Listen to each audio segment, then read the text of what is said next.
Hey guys, எல்லாரும் எப்படி இருக்கீங்க? அடிக்கிற வெயிலுக்கு கூலாக ஒரு கூழ் குடிக்கலாமா? நான் பிரதியை பார்க்க தான் வந்திருந்தேன். அவங்க மம்மி வீட்டிலேயே கூல் பண்ணிட்டு இருந்தாங்க. வாங்க டக்குன்னு ஒரு ரெசிபியை பார்த்துட்டு வந்துடலாம். அடுப்பு ஆன் பண்ணிவிட்டு முதல்ல சட்டியை வச்சிடணும். அப்புறமா தேவையான அளவுக்கு தண்ணி ஊற்றிட்டு ஆல்ரெடி மாவை எந்த விதமான கட்டியும் இல்லாமல் கரைச்சி வச்சுருக்கணும். அந்த கரைச்ச மாவை எடுத்து இந்த வெண்ணி தண்ணியோட மிக்ஸ் பண்ணி கிண்டிக்கிட்டே இருக்கணும், கைவிடாமல். இந்த மாதிரி தான் அதோட கன்சிஸ்டன்சி மாறும்.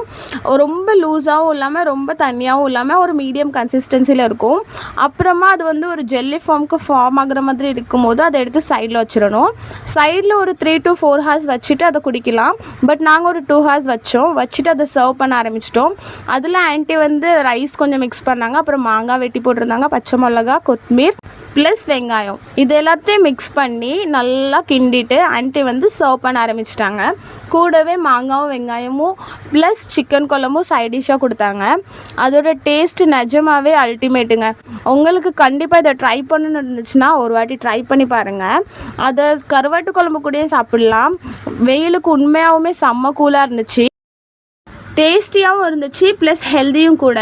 உங்களுக்கும் அடிக்கிற வெயிலில் ஹெல்த்தியாகவும் இருக்கணும், கூலாகவும் இருக்கணும்னா ஒன்ஸாச்சும் இந்த ரெசிபியை ட்ரை பண்ணுங்கள். ட்ரை பண்ணிவிட்டு கமெண்ட்டில் ஆன்ட்டிக்கு தேங்க்ஸ் சொல்லிட்டு போங்க. பாய், நெக்ஸ்ட் வீடியோவில் பார்க்கலாம்.